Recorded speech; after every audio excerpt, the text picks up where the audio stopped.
Hey, everybody. So if you have been hanging out with us for the last couple seasons of the podcast, you probably remember us mentioning Vla Tutti in our past episodes.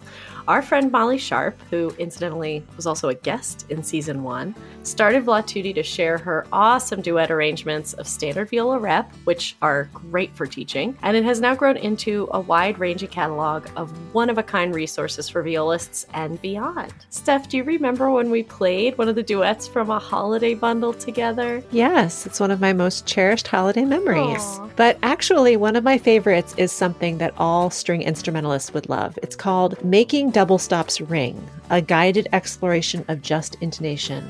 And Molly actually shared the viola version with us last year, and I am not exaggerating when I say that it completely changed the way I think about intonation. No one has ever explained it to me like this before. I think that we all realize on some level that a B in all situations is not the same, but why? Yeah. Have you ever had that classic argument in a string quartet setting when you're trying to tune a chord and maybe we're playing that B and we're being told, no, it needs to go lower. No, it needs to go higher. It needs to go here. Wouldn't it be amazing to save all those hours for our string quartet students with no debate? We just know where it's supposed to go. Everyone agrees because there's only one way.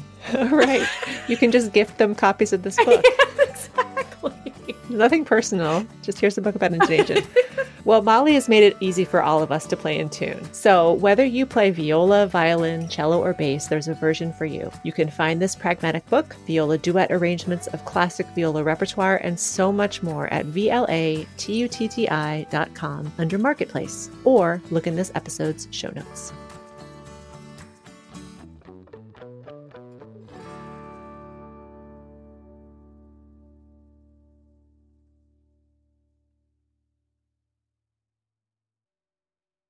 As of last week, as you know, I'm officially middle-aged. Is that officially 40 is officially middle-aged? Is 40 middle-aged? I feel like it is. I mean, I guess if you're...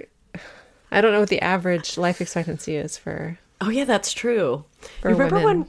when we were kids and, like, our parents turned 40? It was like they were over the hill. No, that was technically 50. I think 50 was technically where you bought the black balloons and you... The black balloons! You decorated the cake with, like, tombstones and stuff. Oh, my God. We don't do that anymore, right? That's not a thing. Is that a thing I hope still? it's not a thing. I hope so, too. How are you doing, my friend? I'm good. I have a week off, and so it's really nice to get caught up. When was the last time you had a week off? I don't know that I've had a full week off since the beginning of the year. Mm-hmm. Yeah, I'd have to look at my calendar, but it feels like a long time. That's intense. Yeah. But you know...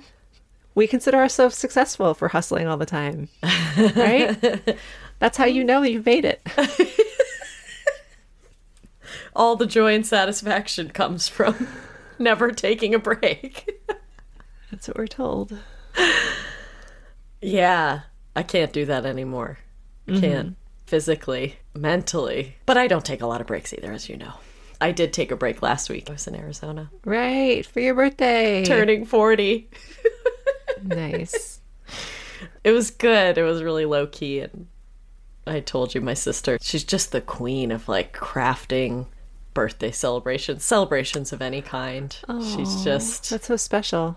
Oh, yeah. It's such a skill. She's so good at it. I remember when I got married, she just went all out with my bachelorette party. It was just so much fun. She just really went all out. And then I was just panicking. I was like, I have no idea how I'm going to make her bachelorette party as fun as mine was, because I don't have this skill. This is not a skill of mine. I love people. I love to spend time with people. I love a good time. I don't know how to craft, like, decorate a place and find the activities that person's going to love the most, or the gift that they're going to appreciate the most, or that's a skill. That's a real skill. Oh, yeah. Yeah. Requires a type of thoughtfulness, right? Mm-hmm. Yeah, I'm terrible at that. I don't know why. What about you? Are you good at that? I bet you're good at that. No. No?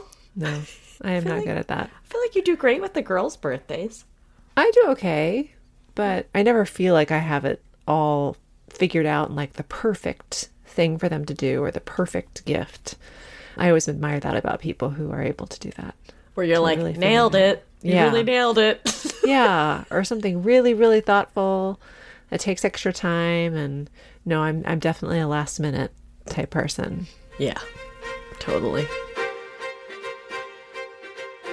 Welcome to the Viola-centric podcast. We are two curious violists finding inspiration through authentic and challenging conversations in the professional music world. I'm Liz. And I'm Steph. Let's jump in the deep end.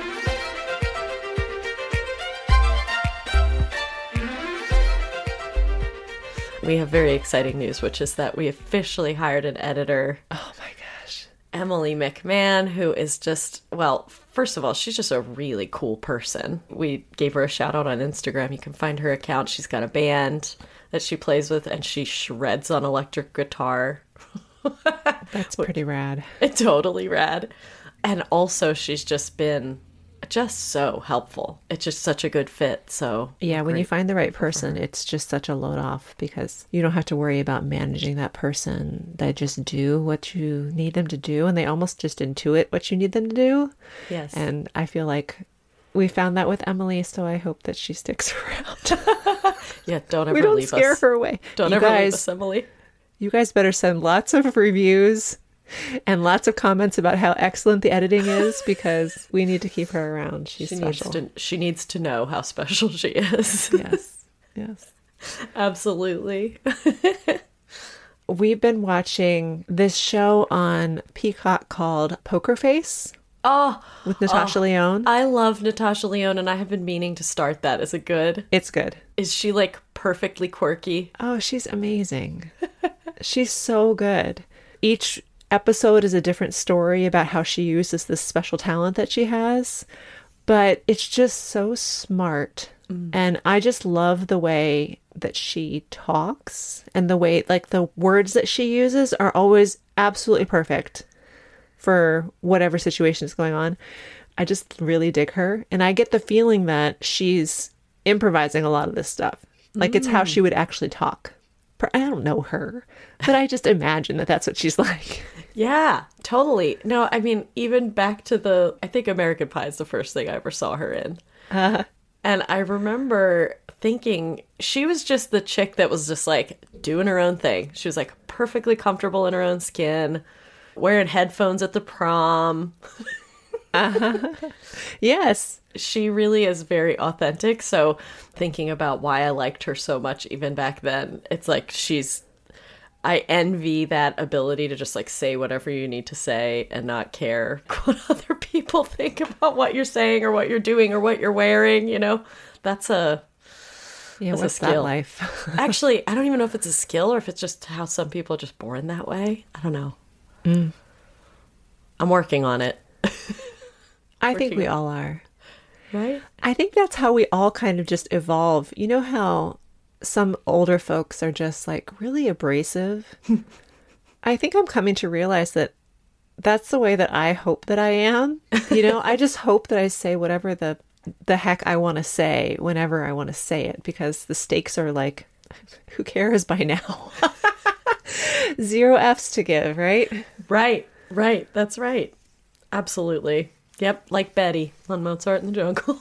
Yeah, so if you don't know what we're talking about, we're doing a bonus series where we're watching the first season of Mozart in the Jungle and recapping each episode. And we're just kind of watching it with the innocence of never having watched it before. So if you're into that kind of thing, that's what we're talking about. And it's really fun to watch and discover that together. It's been very entertaining. I was also going to share that I don't have a show recommendation right now, but I do have a movie recommendation, which... Oh. It's The Menu. Have you seen it? No, I've heard about this movie, though. Oh, my God. Did you watch it? I absolutely recommend it. It's dark, but it's funny. To me, it felt a little like a revenge fantasy. It's very good. Yeah. What's the premise? We start by seeing this couple. We don't know anything about them, and we don't know anything about anybody else. But they're about to get on a chartered boat to go to this remote island where there's this renowned chef, and he only serves a limited number of people this like X-course meal. Mm-hmm. They pay an exorbitant amount of money to go on this dining experience. And so it's like all the different characters that would do something like that. Like you have this rich older couple and you have this Nicholas Hoult, who I knew from About a Boy, but now he's all grown up, and he plays like the super foodie, snobby, super ridiculous, says mouthfeel and things like that. Oh, God. There's a food critic and her like sycophant. And then there's the chef, who's Ray Fiennes. And he's so good. He's so good. And then the staff in the restaurant. I don't want to say too much about it because it's so good. It hits all the notes. I love it. All the tasting notes. Speaking of a tasty morsel. What? Emily, cut that out. I'm gonna start crying. Oh. Okay, how does one appropriately segue? The conversation was a tasty morsel.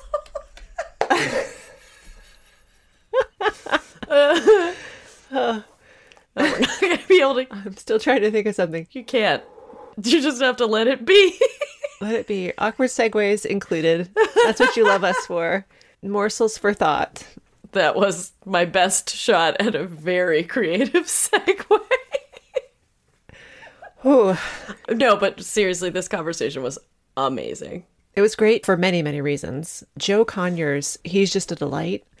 Number one, he's so easy to talk to, so relatable, and he's so willing to just be vulnerable and frank with you. Yeah. Right off the bat, which is a very rare quality. Yeah. And he's just obviously done a lot of thinking about what the benefits of an education in music are and how to make your life better just for having music involved in your life. I don't know if that makes any sense, but I like it. It does make sense. He has a really innate, deep passion for this idea of music being a vehicle for people to connect more deeply with their lives and for it to empower them to do other things. And I think that's very evident in the work he's done with his Project 440. He really got me thinking about people who are visionary thinkers and what their role is in the world. Because I think so many of us have ideas and visions for what we want with the field and where we want classical music to exist in our communities. And maybe it's not even about that. Maybe it's just something else you have this grand idea about, you feel passionately, but you don't understand how to put all the nuts and bolts together. You know, you're not quite sure where to start. And so you just have these ideas that circulate and then they don't go anywhere. Yep. And I think he provides a really clear example of, he had this vision, he started building the team, he put a lot of work into it at the start, and now it's built into this ecosystem that he gets to just be the person who continues to provide vision to a bunch of other people that are involved in that organization and as passionate about what he's doing as he is. Yeah. And I think that he would tell you, I don't know if we got into this in the conversation, but I think he would tell you that you just have to start. Yes. And it's not going to be perfect. Yes. And I think that's what holds a lot of us back. Yes. I'm speaking to myself. Totally. Projects. Totally. And the other thing too, I think this is important to say. I think sometimes the fear of not making money at it holds a lot of musicians back, particularly because our time is so limited, and to put all kinds of energy into projects and not know what the outcome is going to be, that can be, I think, a deterrent. But even with that in mind, if there's something that someone feels passionate about, you'll never know if it's something you should make money at or if it's something that's just a passion project. You'll never know unless you just do it. Right. That's absolutely true. It all goes to what we're learning through the Artist's Way in that group and just almost just giving it over to the universe. It's like, universe, I'll take care of the quantity and you take care of the quality. And so I'm just going to do work and trust that it will find the right path. And then I will find the right path through doing that creative work.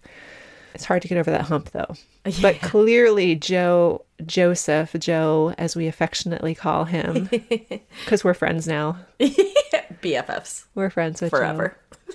He's the best. But I think that's what he in order to start something, you have to start something. Yeah, absolutely. And so we didn't mention this on his episode. We were so engrossed in conversation that we didn't get to some of the detail information. So we promised that we would mention that you can find information about Project 440 at Project 440, that's 440.org. And of course, Joseph talks about that in the conversation you're about to hear, but that way you can find it online if need be. And we'll put everything in the notes as well. Mm-hmm. So you can find that resource. But it was just such a lovely conversation. It was wonderful from start to finish. You're going to love it. So enjoy this conversation with Joe Conyers.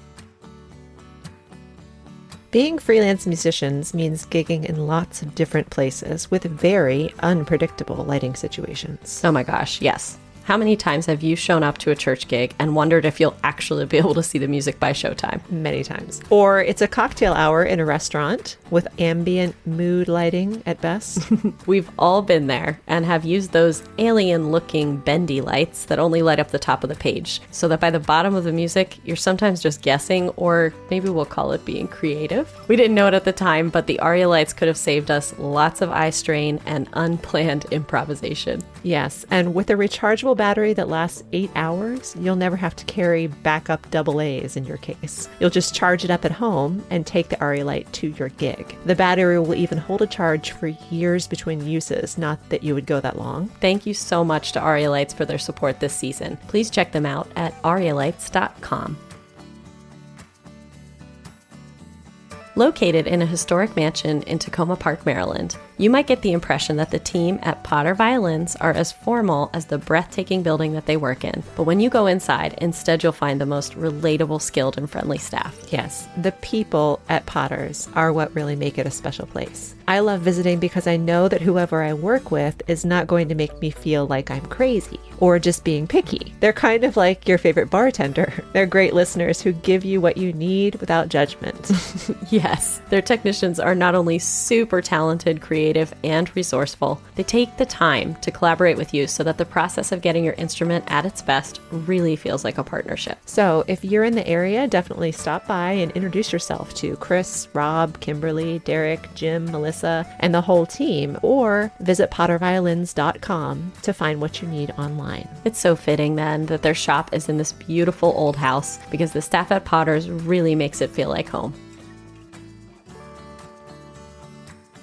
Season 3 is sponsored by the Arc Rest. You know, Liz and I are always being asked about our Arc Rests, and we're happy to share how much we love them. The freedom of movement has been life-changing for me. Me too. And I love how using the Arc Rest allows my instrument to vibrate fully. And depending on how my body's feeling, I can also change the placement of the bass. Although Aaron and Tigran started the company in their home workshop, they've come a long way, continuing to innovate by experimenting with harder and softer woods, and even new materials like fiberglass. There are bases for violin, viola, and even for small fractional instruments. And there are foam pads of different thicknesses, so you can find one that fits your body or instrument perfectly. And the guys over at ArcRest are sharing a special discount code for our listeners. Use the code ViolaCentric for 10% off anything on their site. Yes, check out their offerings at thearcrest.com. That's TheArcrest.com. And don't forget to use the code ViolaCentric.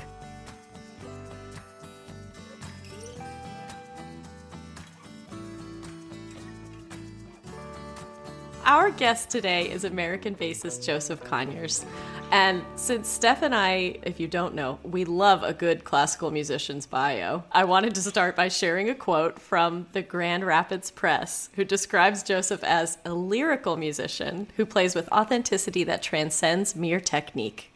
Transcends, that appears in lots of classical music bios. Yeah, transcendence is very important in our world. Very big. In classical music. But those are high praises. Joseph was appointed assistant principal bassist of the Philadelphia Orchestra in 2010, and he has been acting associate principal since 2017. In addition to his orchestra career, he has performed as a soloist in several orchestras and is an artist of the Chamber Music Society of Lincoln Center.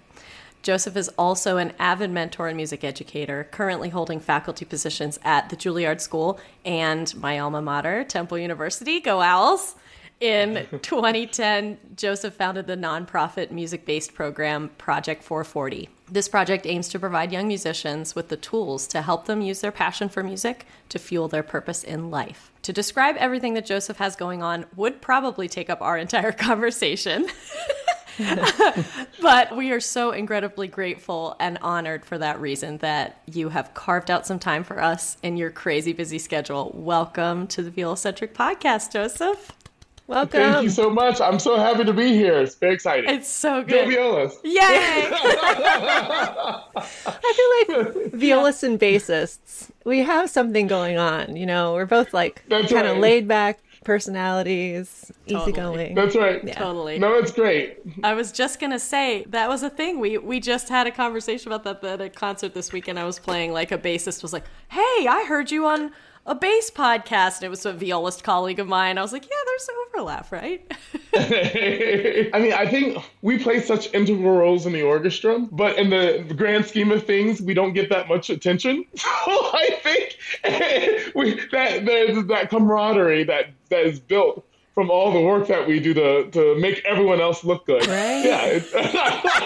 Yes. It's so true. It's like, you know, we always think of ourselves in the viola section as like the heartbeat, you know, but you also need feet to walk on, right? Like, and man, there's nothing more reliable than a solid bass section. Like, if you're ever in doubt, if you just follow the basses, you are in good shape, you know? It's Like, my favorite place to sit is in the back row. Same. Violist right up against the basses. Same. Love it. Yeah, it's fun. I love having the Philadelphia Orchestra viola section right in front of us. Although it's ironic because we just had rehearsals with Bloomstedt, 96-year-old Bloomstedt, which is amazing.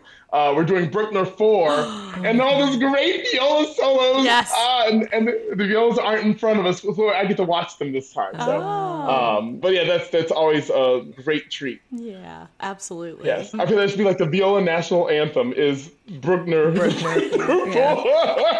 It's absolutely one of them, no question about it. And it's The best funny sound because is muted viola is the best. yeah, viola's best when muted. Is that what you're saying? Yes. Best when muted. It's funny too to think about like one of the greatest section solos of all time by a composer whose string players generally are like meh.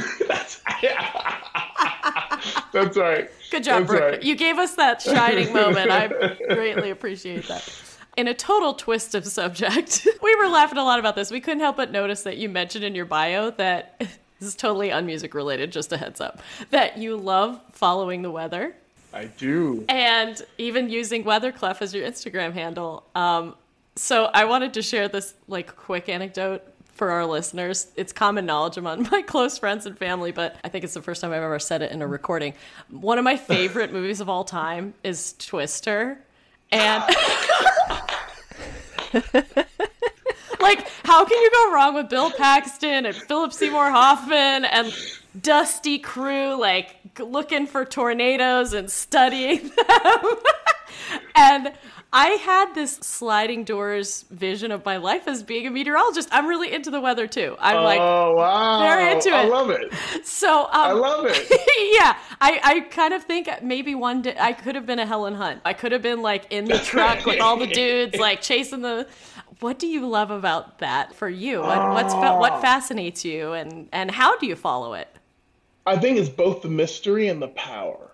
That's what it is. We don't know, but whatever it does could literally change, if not take, lives. It gave it that sort of majesty to me. I would not have been chasing tornadoes. I have enough respect for Mother Nature and tornadoes to know not to try to get in their way. Have to drive through a cornfield to the middle of it? Yeah.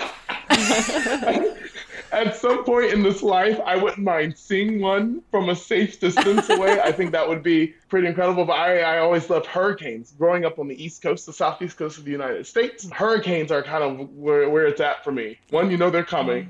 They don't just sneak up on you. But just the power and the beauty. They're so beautiful. They're so beautiful. When you get the strongest storms, and then you add the fact that in the middle of the strongest and the most terrifying, that the sky is clear. Yeah. It's calm. It's overwhelming to me. Ever since I was a little kid, I literally worshipped our local meteorologist, Pat Prokop. I would do weather reports. I took weather training. He would say my name on the news doing rain reports. I'm not making this up. I was totally so a little much. National Weather Service storm spotter in Chatham County. I love that so much. It's amazing. That's absolutely. So what's your favorite stuff. weather app? Do you trust any of them? Ooh, that's a great question. Maybe let's pose that to your audience because I need a good weather app. Honestly, all of them are Seriously? kind You of- don't have an opinion? They're bad. Okay. They're all right, bad. All right. Yeah. So I do get a little busy.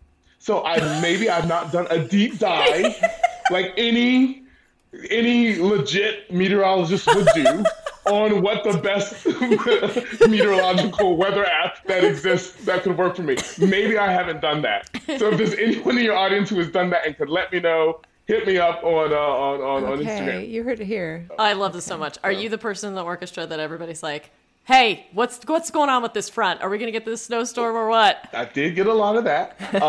Not so much recently because we haven't had a lot of snow in the last few years. No big storms really in the last few years. But when I was at Curtis, for sure, I was known as I would wear a red sweater if there was a winter storm warning, so everyone knew that. I'm not kidding. It was bad. I would send out weather reports. I totally did. Because why not? Why not? Oh, I love this. I could not love that more. That's Literally. amazing. That's amazing. So we mentioned social media and how you even chose Weatherclef as your social media handle. How did you get started? Has social media always been like a big part of your personality? Because we know that you use it for mentorship purposes and you think that it's very integral in connecting with young musicians. So Sure. How did you get into that? And tell us about social medias in your life.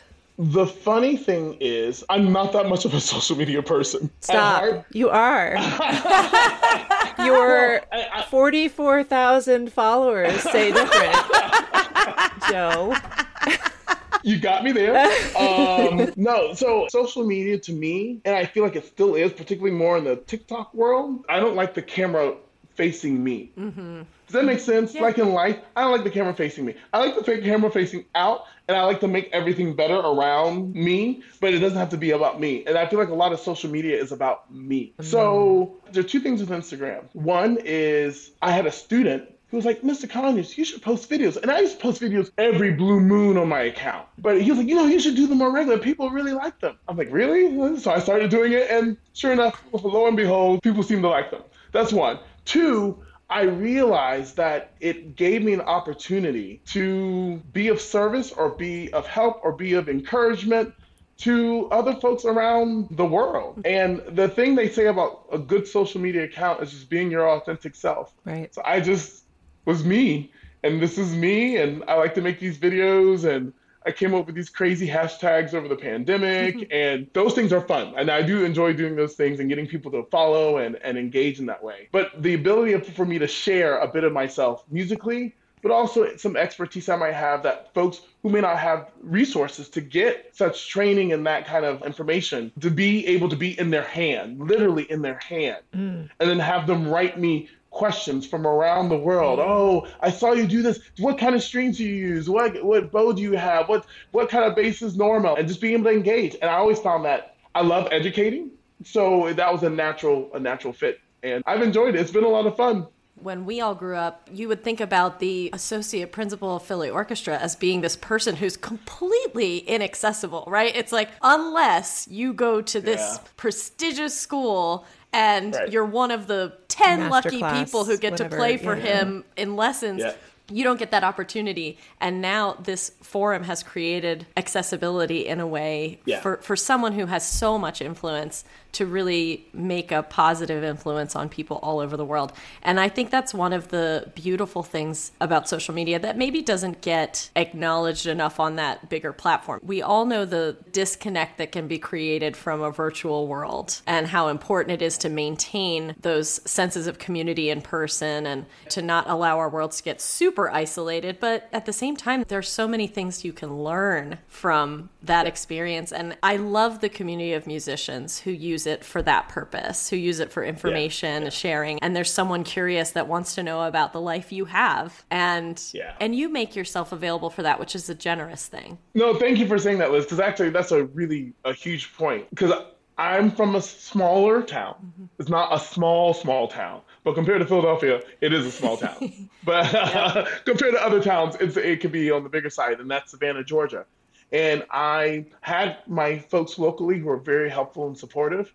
But you're right. For those in orchestras, I remember going to BUTI, Boston University Tango Institute, and seeing the Boston Symphony. And it's just I do love this about my platform, to show that, no, I'm a pretty just normal person, I think. By my own summation, I think I'm pretty normal and approachable and willing to help and willing to provide assistance where needed.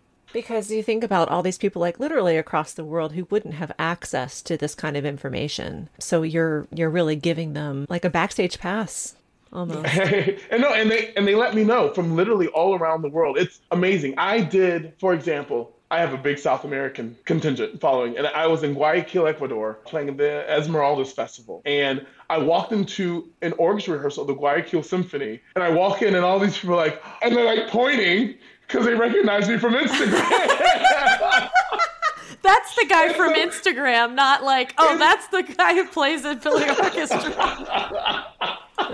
So it's crazy. And then all these people wanted to take pictures. And I do love that. Not because it's not about me. It's the fact that there's this larger family and that the things I'm putting out there, people are finding as a resource. So it's gratifying in that way. Yeah. This dovetails so nicely into a big topic that is unique to you and your Project 440. We like to do this every once in a while. I want to quote you back to you. And I just also want to mention this to anybody who's listening that isn't familiar with Joseph or hasn't seen this on your website. I love that you have this way of listing your bio in terms of, it seems almost like some of your values. And so those values include passion, purpose, mentorship, and action and perseverance, which it's just brilliant to kind of ground yourself in those kinds of things. We both love that so much. So this is a quote referencing sort of the origin of Project 440.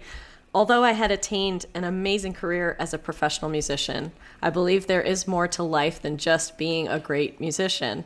Throughout my life, I've always felt I was put on this earth to make the world a better place. If nothing else, the world has shown me that the earlier we make an impact in someone's life, the greater the influence we can have in creating positive change in that person's life. And that is just so beautifully worded. Tell us about Project 440. Yeah. From your own words. I mean, sure. And where that comes from, how you came to this feeling about your purpose, one of the big things of your purpose. Yeah. So I'm getting, as one might say, a little long in the tooth. And as I get older, no, we're not. And start looking. Stop saying that about me.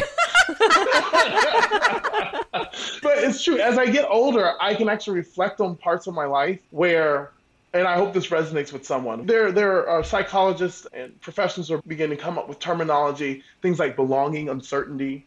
But it's very easy to feel like, one, I don't belong. Two, who am I to have an opinion? Anything I say can't make any real difference in the world. So I'm just going to cower in my corner and just try to survive. And that's something I told young people that's absolutely not the case. And you actually have way more power than you ever could imagine. Mm-hmm. But the reason I bring all this up is because I grew up in the South. I grew up in a traditional Black Baptist church. Our congregation was located between two housing projects in Savannah, Georgia. And my whole life, every day, we were at church every day. We might get a day off a week, maybe. A day off. and then on Sundays, we were there 2 or 3 times a day, not making this up. So church was a very big part of the family growing up. Mm-hmm. And in that, the question was always, how can we be of service to the people around us? What are we doing so that we can provide opportunity to others? Now, I get older, I go to college, I'm like, of course, this is just the way people think. Of course, this is what everyone is thinking. I'm in the South, there's this patriotism, and we're working for each other, and we're helping each other. This is the way the world is supposed to work. Boy, was I in for a surprise. Because, unfortunately, it's not the way the world works. Right. So for me, I found an opportunity in Project 440 and be able to use my gift of music, use my love of music as a tool to inspire other young people and provide opportunities where they may not otherwise get those opportunities. Project 440 isn't about creating more musicians, but these musicians who go through Project 440 will likely be better people, and not only better people, they'll make a way for themselves, but in making that way for themselves, they'll be looking for a way to make a way for someone else, for others. Wow. That's the core of our work. We like to say at Project 440, we're music education done differently. We use the skills inherent in music making, collaboration, the passion to do it, the dedication. We use all those skills and we built a curriculum in creating these model 21st century citizens. We do college and career on one end, where we have speakers and an amazing college and career counselor who works with. This is all high school students and an after school delivery. And then one of our most intense programs is a program called Doing Good, which is in a lot of ways a social entrepreneurship course where students learn what entrepreneurship is. They learn to assess the needs of a community, and then they see how could they be of influence and change in making that thing better. We provide them with seed money to do projects in their communities. As a matter of fact, our Guppy Tank, we call it the Guppy Tank because Shark Tank was taken, and we DM'd, yeah. and we thought Shark was too intimidating, so we thought Guppy would be a little bit less intimidating. Cute. Where the students present their projects before industry professionals, and then in the second half of the course, they are charged with bringing those projects into the community. Some of those projects are ongoing from our first iteration of this 5-6 years ago. They've become their own nonprofits themselves, or put together their own boards, or doing their own fundraising. It's just really, really exciting to see what happens when you just empower young people. So in this case, music really is the tool. And again, if those musicians go on to become classical musicians, and that's the other thing, we're genre agnostic. So it's not about classical, but let's say they do want to go into classical. They will enter the classical music space saying, I have this gift. How can I be of service to whatever I'm working, whether it's chamber music and orchestra and education? How can we provide more opportunities for others? In this way, if we can get the whole world thinking this way, I think we can make it a better place. One viola string at a time. When you were growing up in Savannah, Yes. Would you have been excited about a program like this? Yes. Yeah. I'm at the point now, I can speak for myself, looking at young people going through the industry. And all these conservatories do assessments and they do surveys about what did you wish you had? And most of them like, I wish you gave me tools so I could actually live in this world. You literally taught me, I'll give you an A. You get an A for teaching me how to play my instrument and an F for everything else. Oh my Everything gosh. else. So true. It's so true. And we've been saying it for decades now. That's right. And the thing is, it's weird, y'all, because you have the teachers who are really, their brains are like, I think Mozart and Beethoven 28 hours a day, and my students are only going to be able to do that. And if they do anything else, it's going to take away from that. And I will challenge all those teachers and say, honestly, if you broaden your students' horizons, they might play their Beethoven and their Mozart better. Absolutely. And it will give them a sense of purpose when playing that Beethoven and Mozart. Yeah. Because if you aren't connecting with the people around you or your audiences, it's almost like if a tree falls in the forest, doesn't make a sound. Yes. Yes. Literally. Yes. So like, what are we doing? And why is it so isolated from our community? that is correct. That is correct. I think I would have eaten a program like this because I'm kind of entrepreneurial myself, and the idea that I can do something that would make something better and be helpful. Those are my thoughts on that. I realized I didn't quite finish Project 440 in the description, so I'm going to do very quickly the last two programs. Yes, we have our annual college fair. Be on the lookout if you live in the Northeast. It's become a bit of a hit here in Philadelphia at the Kimmel Center for the Performing Arts. We've had as many as 50 to 60 colleges from all around the country to come right to Philadelphia to meet our students right here in Center City, Philadelphia. Wow. We also have seminars and programs that run concurrent with the fair that students and parents can attend to learn even more about the process and learn about the possibilities, not only in music, but the different and the vast opportunities of being just in music might be able to take you even if you don't want to play professionally. And then finally, we have a youth advocacy council, which is a youth governance board where they learn everything about governance and board governance and running an organization, but they also provide to Project 440 critical information right from the students themselves. So much so that they elect one of their own to serve on our board of directors. So they actually sit in the room with the board to help us in our decision making and making sure we're creating a program that meets their needs and not just something that makes us feel good about what we're doing. I mean, we want to feel good too, but we want to also make sure we're meeting the needs of the community and the students that we're serving. I'm sure that as professionals, you get challenged sometimes by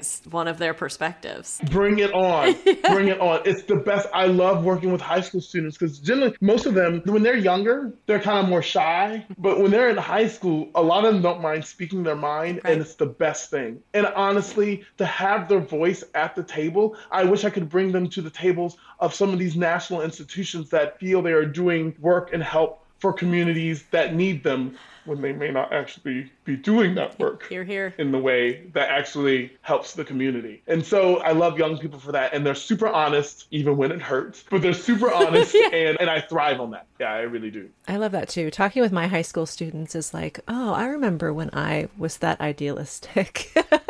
You know, before it's like beaten out of you by life. I just love that you're just trying to foster that and keep that alive as much as possible, because that is really, these are the kids that are going to change things. These are the next voices that we need to be nurturing. And they need to know that they can. Yep. Yeah. They need to know that they can and be encouraged to just go for it. I always tell people there is zero reason why I should be associate principal bass of the Philadelphia Orchestra. Like zero. Not given where my parents came from, not given the community there's basically zero reason, except for people gave me opportunity and they allowed me to dream big. I just followed my dream and I kept going. And people kept saying, go, Joe, go, Joe, go. And that's what so many young people, that's all they need is to get that kind of inspiration and to let them know that, yes, you can. Yes, you can have a crazy idea. And so one of the things I talked to my students about, there was a campaign for the Philadelphia Orchestra and it failed. Went womp, womp, womp, like it was a big bust. And the campaign was around 2010. You can Google this. And I'm bringing it back though, y'all. I'm going to bring it back. I am bringing it back. Yes. It was called... Are you ready? Yeah. Unexpect yourself. And they put this over everything, and I think it just confused most people. Like, no one knew what was going on. Like, wait. I can read the intent. Like, I understand what they're trying to do, but I can also be like, nope, it just falls flat. I say, you know what? When I'm speaking to young people, I think it works. Because the thing is, if you work hard enough, you really might just unexpect yourself. Yeah. And I feel that is literally my life. Yes. Because you just don't know. Even when I was at Curtis, I never imagined I'd be playing on the stage of the Philadelphia Orchestra. I wanted it. And so what did I do? I just worked. I just worked hard and say, this is what I'm going to do. I worked hard. I sacrificed. I lived in a place when my mom saw it. She goes, I didn't raise a son to live in a place like this. Oh, Mom. I had an apartment like that in Philly, too. Is that a rite of passage up there? Your parents come and they're like, oh, I'm scared for you. Yeah. That's right. But I did it. You did. And I lean in. Yeah. And it's just young people, they just know that if you have the right people behind you, if you have the right resources and you can lean in, you actually might unexpect yourself. So again, I'm bringing it back. I love it. I love that. Let's do it. Because I have to say, that has been part of maybe the biggest shift. And I think Stephanie can probably relate to this too. This idea that you start to do something, first of all, you do something unexpected that you never saw yourself doing. And it opens up possibilities for your life in ways that you would not have expected. So, unexpect yourself. That's great. And to twist it around on the other side, the expectations we hold for ourselves in this field in particular are often detrimental, actually, to our progress. Yeah, correct. And I was just going to say that's something else to kind of pick at from your work in Project 440, which is it's shifting what's important about music to these kids. So even if they decide to go into classical music, this element of elite perfectionism in their playing is no longer the reason they're going to go for that golden ring. They have purpose behind why they want to do this career. And I think that's probably hard to tell right now the effects that could have culturally in the people who are going into this work as young people today. It's just Liz, it's very different. That's nail on head. That is so nail on head. I mean, that's the epitome of it. When talking about music education in general, and that's the thing. And I feel like I have a bit of a platform to say this as a classical musician, someone who's dedicated their life to classical music. I love Beethoven, Mozart, Brahms. Brahms is my favorite composer, all that fun stuff, yada, yada, yada. But when we talk about music education, traditionally it's been about so kids can learn about Bach, Beethoven, and Brahms. And it's like, no, music is, yes, they can learn about Bach, Beethoven, Brahms. I think it's great. Again, I'm a musician. I get it. But literally, what if we talked about music as something that could make better people? Period. That's our conversation about teaching kids to work collaboratively, teaching kids to come to a consensus and make compromise. Because in decision making, that's what orchestras are. We compromise all the time. There are a lot of people, I mean, you played in the orchestras. I'm going to make a guess. I know everyone is different. But there are some orchestras where I'm sure you played with people where you may not actually ever hang out with them ever in life, ever for zero reason. However, in that moment, on that stage, you're working collaboratively to make this beautiful product. Yep. And that is the way how the world can work. And that is a narrative we can use in music about how and why music is important. Again, they'll learn the scales. They'll learn Bach, Beethoven, and Brahms. And you know what? I would say the sports world has it on top of us. Yep. That's right. 100%. Yep. They know how to market sports and talk about that as the importance of sports because kids learn to work together. Yep. And we're still stuck on Bach, Beethoven, and Brahms. I don't get it. It just baffles me. Well, I think part of the conversation is that we're so focused on productivity. Like, what are you going to do for work? How are you going to make money? And so everything that we teach our kids is funneling them into this. And when the truth is that when you are doing something that has value outside of being productive, of making money, then the money will come, the job will come. Yeah. But it's fostering that passion and that artistic intent. And everybody's an artist. Everybody is an artist on some level. And fostering this would make our world definitely a better and more inclusive place instead of just focusing on, okay, how can you earn money in this society? Right, and well, that's the thing. The kids need to know that they can just play to play. Yes. That's it. Yes. It's like kids go out and play basketball. I mean, I don't think every kid who's on a basketball court is like, I'm going to be LeBron James. Yes, NBA. exactly. Like, every second they're on the basketball court, and they have the worst. They have people yelling at them saying, no, you aren't dribbling right. No, you did that layup wrong. No, they're just playing for fun. Yeah. They're just playing for fun. So why can't we nurture not only a sea of young musicians and young people who play for fun, who will then be eventual concert attenders and donors and board members and patrons and supporters of the arts because they realize the importance of play. Yeah. And I think that's at the heart of it. Yeah. They realize and they see the importance of playing and allowing students and young people to play, to imagine, to think outside the box, because in that way, the possibilities are endless when it comes to what they can be, what we can be as a society. It's exciting. Then instead of this doom and gloom that we always feel, it's like, look, we can do this. Let's do it.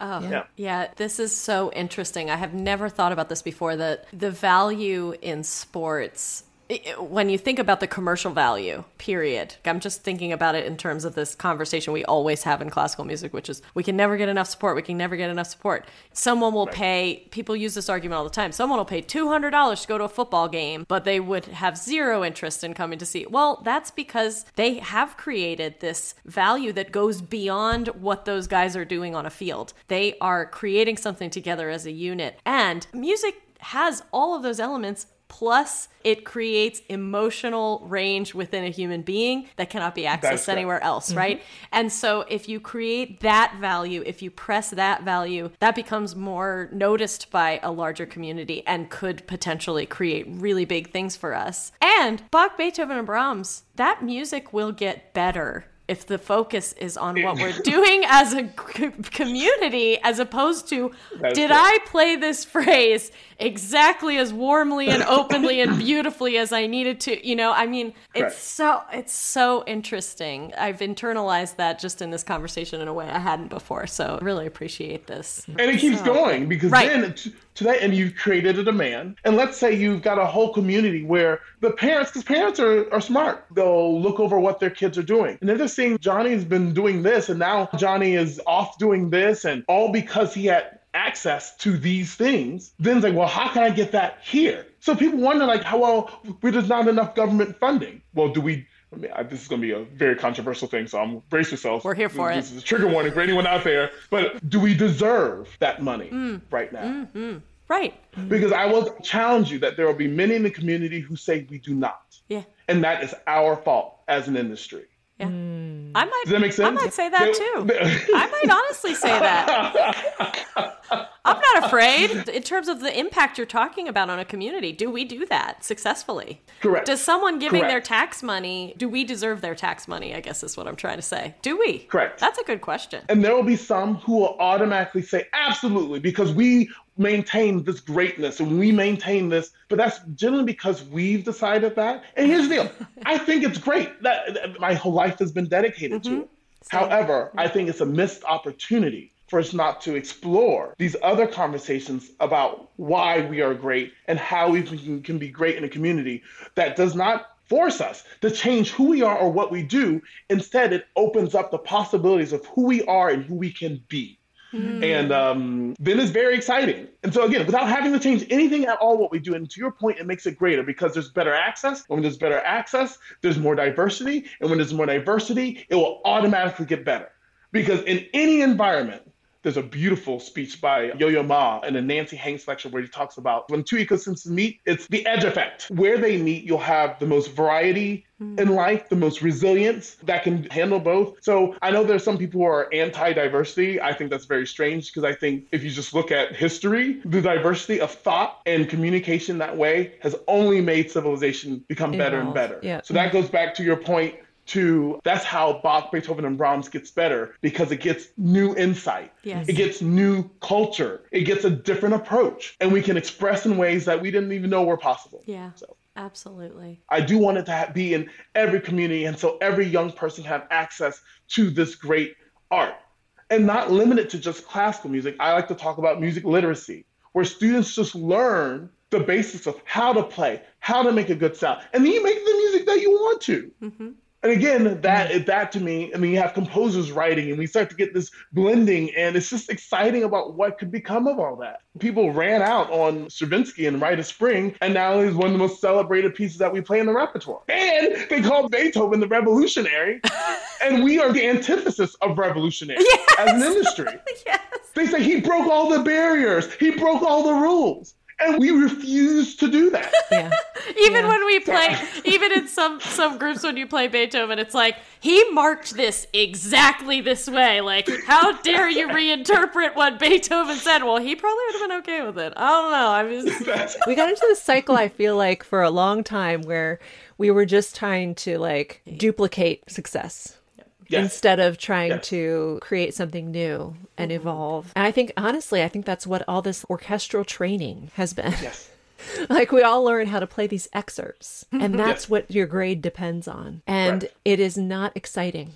It is not exciting to practice excerpts and to gear yourself towards this, towards the test, towards the audition test. Right. But this idea of going back to the time where composers were improvisers and composers were performing their own work, and all this is very exciting. And I love to see the evolution of our field that way. A little bit. It is. Like that is so exciting. Yeah. Mm-hmm. Yeah, there's definitely a bit of renaissance going on, at least in certain communities. I don't know if it's made it all the way out to everyone yet, but I do feel there's a shift in the tide, and I hope we're capitalizing on it. I think a lot of us as educators now are starting to, you were, I'm sure, Joe, one of the first people to kind of be on the forefront of this concept of, I'm starting a youth music endeavor, but it's not about churning out more musicians. It's about making better people.